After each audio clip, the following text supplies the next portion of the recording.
আমরা এখন এসছি হচ্ছে লালবাগান। হ্যাঁ, লালবাগান হচ্ছে চন্দননগর। আজকে হচ্ছে 7ম দিন জগদ্ধাত্রী পূজার, তো সেগুলোই তোমাদের আজকে দেখাবো। অনেক বড় প্যান্ডেলের পুরো সব যা আছে পুরো দেখাবো তোমাদের, তোমরা দেখতে থাকো। তোমরা আগের ভিডিও দুটোতেই দেখেছো, দুটো ভিডিও আগে দেওয়া আছে, তোমরা দেখে নিও। শর্টস বা ভিডিও তো থাকবে, তো তোমরা দেখে নিও। একটা হচ্ছে আমরা কিভাবে আসলাম, ওটা D2 ভিডিও।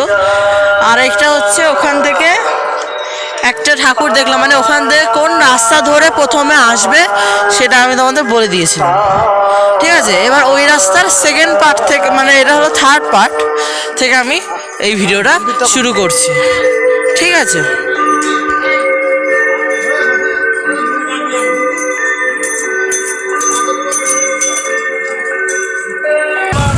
আর তোমরা এটাও জানো যে এই পুরো যে চন্দননগরটা লাইটিংয়ে ভর্তি। হ্যাঁ, কোনো ঠাকুরের মাথায় হচ্ছে সোনার কোনো জিনিস থাকে অথবা লাইটিংয়ে ভর্তি, এটাও ভালো।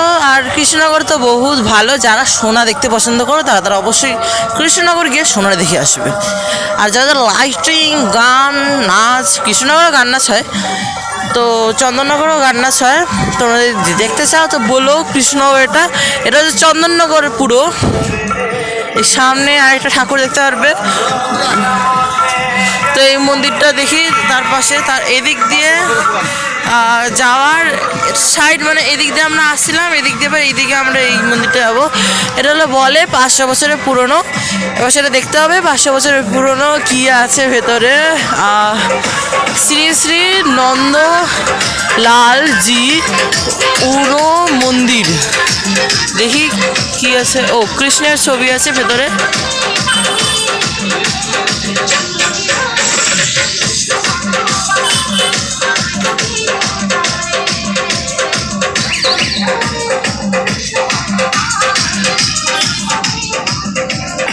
আমরা সবাই এখন বেরোচ্ছি। এবার বেরিয়ে আবার এই তোমাদের এই রাস্তা ধরে, আমরা এই রাস্তা ধরে আসলাম, এই রাস্তা ধরে এইদিকে আসলাম, আবার এই রাস্তা ধরে আবার ওইদিকে চলে যাবো, সেটাও তোমরা দেখতে পারবে।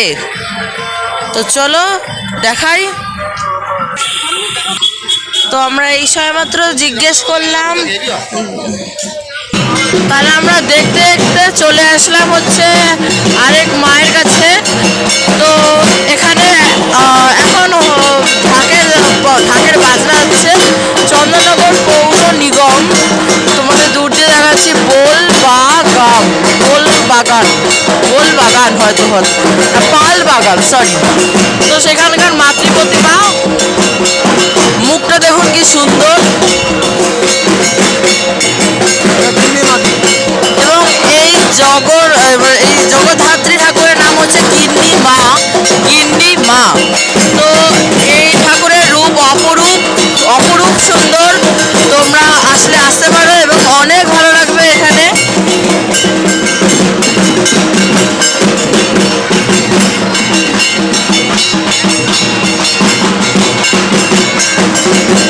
কিন্তু আমরা এটার পর রওনা দেবো হচ্ছে হাঁটতে রানীমার দিকে, কারণ কি রানীমা সবচেয়ে বেশি উঁচু হয়, সব ঠাকুরের থেকে সবচেয়ে বেশি উঁচু হয় এই রানীমা। আমরা রানীমার মেন উদ্দেশ্য এবছর প্রথম দেখবো রানীমা। তো চলো তোমাদের এই ঠাকুরের পরে এবার আমরা রওনা দেবো রানীমার দিকে। সেই রাস্তা, অর্থাৎ এইটার পরেই প্যান্ডেলের পরে যে রাস্তা ধরে আমরা আসলাম, সেই রাস্তা ধরেই আবার ওই একবারে ওই জায়গায় চলে যাব। তো চলো যেতে যেতে আরও কথা হচ্ছে। এবং আমি তোমাদের বলে দিচ্ছি রাস্তাটা, অর্থাৎ এই রাস্তা বা এই রোড ধরে যখনই আসবে, এখানকার নামটা আমি বলে দিচ্ছি, যেটা অনেকেই জানতে চাও। পালবাগান অথবা লালবাগান, যেখানে এটা হবে মোস্ট অফ দ্য পালবাগান। কারণ কি তোমাদের যখন আমি মাতৃপ্রতিমা দেখিয়েছিলাম, ওখানে আমি একবার বলে দিয়েছিলাম যে এটা লালবাগান না পালবাগান একটা, ওইখানে দেখে নাও। তাও এটা পালবাগান রাস্তা হবে। আমি সামনে গিয়ে আরও একবার দেখিয়ে দিচ্ছি।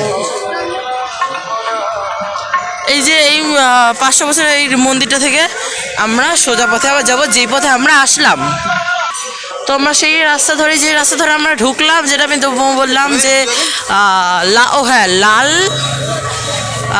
ভুলে গেলাম, লাল বাগান, যেটা আমি বললাম পাল বাগান না, সরি লাল বাগান, মাথায় রাখবে লাল বাগান। এই সময় কিন্তু টোটো চলে না এই রাত্রিবেলা। এখান দিয়েই সোজা গেলে এই লাল বাগানের এই রাস্তা, আমরা এখান দিয়ে আসলাম এবং আমরা এখানে গিয়ে টপকালাম, মানে টপকাইনি, এই রাস্তা ধরে আমরা এখন যাচ্ছি, এই রাস্তা ধরে আমরা আসলাম, এই রাস্তা ধরে আমরা যাবো এখন। তো যেতে যেতেই বলে কিনা রানিমা পড়বে। ও তো রানিমার ওখানে হাইট বিশাল এবং লম্বা, সব ঠাকুরের এই মানে চন্দননগরের মধ্যে সবচেয়ে বেশি লম্বা হচ্ছে ঠাকুর যদি হয় তো সেটা হলো রানিমা। তো সেটাই এখন দেখবো, রাস্তায় মনে আরও ঠাকুর পড়বে, সেগুলোও দেখাবো।